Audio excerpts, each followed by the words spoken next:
Good morning, everyone. Welcome back to my little world. I am having such a beautiful, peaceful Sunday morning. I decided I was going to make some fire cider and just turn the camera on and you can join me while I make some fire cider. If you don't know what fire cider is, it's actually apple cider vinegar that is infused for about a month with all sorts of super immune enhancing, antiviral, healthy herbs and foods. You just put everything in a jar, cover it with the vinegar. You let it steep for about, I don't know, 30 days. Shake it a couple times throughout the process. And then when it's done, you'll just strain out all of the solids and have this gorgeous, spicy, super health enhancing tonic that you can find creative ways to drink or use or eat throughout the fall and winter. But I love making this every fall, but it's not fall yet, I know, but today was the day. So here we go. I got my jars sanitized in the dishwasher. I'm just going to use these two because it, believe it or not, it makes a lot of vinegar. This is the book that I got all my ideas from. I love this book, Fire Cider. Who's it by? Rosemary Gladstar. Don't you love this cover? It has the most fabulous illustrations and recipes in there. It's a great book. I'm not actually following a recipe. I'm just using it for ideas because that's the beauty of some of this stuff. I don't like following recipes. They're just too picky. They're too restrictive. With this, you just pack everything in a jar and submerge it in vinegar. So here we go. First of all, lemon and orange. You want to do citrus. Citrus for the base. And this stuff, most of the work and the time consuming part of it is just prepping the herbs and vegetables. Once you do that, you just throw everything in the jar. It only takes like 5 minutes. So then we're going to put lemon. I tried to do like one whole lemon and one whole orange for each jar, but like I said, you don't have to be perfect. You don't have to measure anything. It doesn't have to be particular. Citrus, of course, because that's going to give us a ton of vitamin C. And then you've got all the bioflavonoids that are in the peelings that are going to soak into that vinegar. And then red onion. Gorgeous. It's going to be so pretty. It's going to be so pretty in these jars. Anyway, and we're going to pack everything down really good. And garlic, I didn't peel the garlic all the way, but what I did was I crushed it to let the juices flow, because who cares if the peelings are in there? You're just going to strain them out anyway. As long as they're crushed so that the juices are, going to get into the vinegar, that's really all you need. All right. And ginger, fresh ginger. I also, most of this stuff, I soaked it in a food grade peroxide and water before I processed it. Just because, you want sanitized jars, really clean food, really clean equipment if you're going to put it in a jar for a while. I also have, so we got the citrus, the red onion, the garlic, the ginger, super good anti-inflammatory things that help fight off colds. As we all know, this is elderberry, dried elderberry. So I'm going to put half in there and half in there. Elderberry is always used for immunity. Fresh rosemary that I grow outside, because rosemary is like my patron herb, right? Wherever I go, rosemary grows. Isn't there a song like that? I think there is. So rosemary is going to go in here. And here's what makes the fire. I got habaneros and jalapenos. And of course, I put gloves on and I covered my cutting board with parchment paper because these babies, oh my gosh, don't Please be careful of what you're touching and what it's touching, because inadvertently you're going to rub your eyes and it will not be a good day. So just really take precautions to protect things from these hot peppers. And just shove those babies in there. Love it. Okay.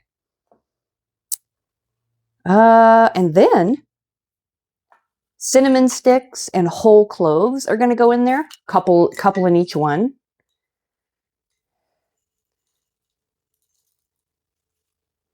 And what I would do is, because I'm not going to sit and try to explain all of the properties that each thing has.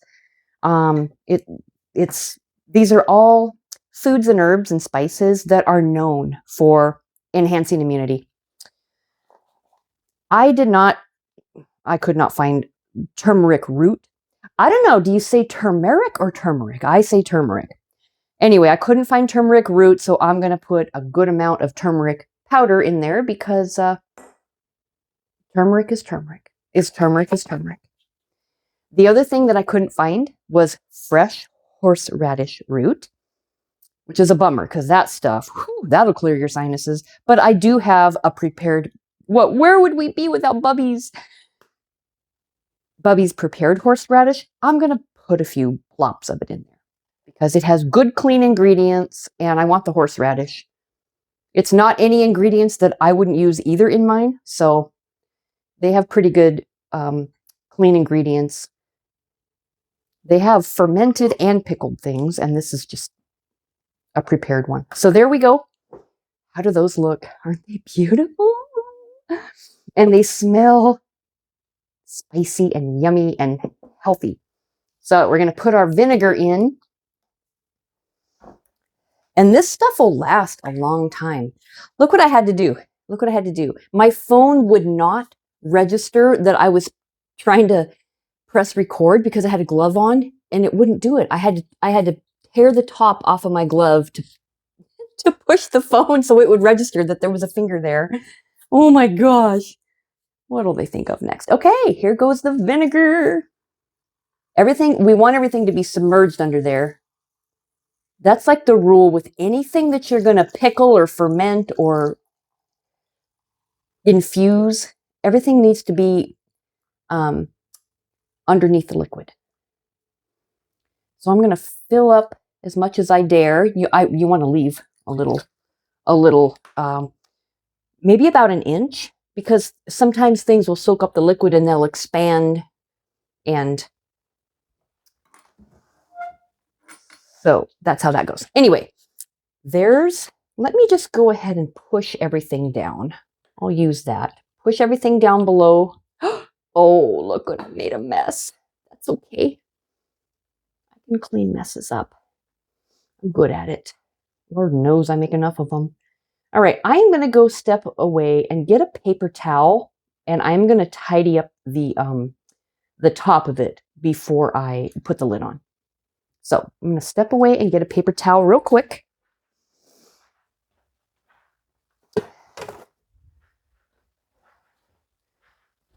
Here we are. So let me move the trays out of the way, and then you can kind of maybe get a better view of this. Look at how so quick and easy. I just love it. It's just, to me, it just feels like the right thing to do on kind of a cloudy, overcast Sunday afternoon. All right. And one of the things I'm going to do is I'm going to put parchment paper over the top before I put the lids on because of the acidity. I don't want the acidity, eating away at the stuff on the lid. So I am going to put the parchment there. Then we'll seal it. We'll kind of tidy everything up. And then I'm going to give it a couple of shakes. I'll give it a couple of shakes to make sure everything is really mixed in well and under the vinegar. And then I am going to put it on a towel in probably the pantry where it's going to be dark and cool and it won't be disturbed. And I'll check on it every week or so, shake it, and then when it's done at about the end of 30 days or so, then I'll show you what I do with it after that. But this is one of the things that I love about just kind of the trajectory that I'm trying to be on as I move closer to a more natural, healthy, sustainable life, taking care of your health, making your own medicines, like all the different things. And one of the, what do you call it? One of the main goals in mind is to move away from just being a constant consumer to being a creator. Create more than we consume instead of just buy, use, throw away, throw away. I really want to move more toward a sustainable, hey, how about grow things and make your own things instead of just buying everything? And it's so much more satisfying and it's so much healthier. Anyway, here's Fire Cider for 2026, step one. And we'll be sure to film the bottling up of it when it's done. All right. Well, I hope that inspires you to kind of think about making your own fire cider. Look up some recipes, look up some of the health benefits of it, different ways you can use it. When it's done, you can just like knock back a spoonful every day, chase it with some water. You could just consume it when you feel like something's coming on, maybe in some warm water with honey. Some people like sprinkle it on their salad for a nice spicy, zesty vinaigrette. So yeah, you can find all sorts of ways to consume that in the wintertime. Okay, well, I'm going to go put this away and we'll catch up with you next time. Have a great weekend, guys. Bye.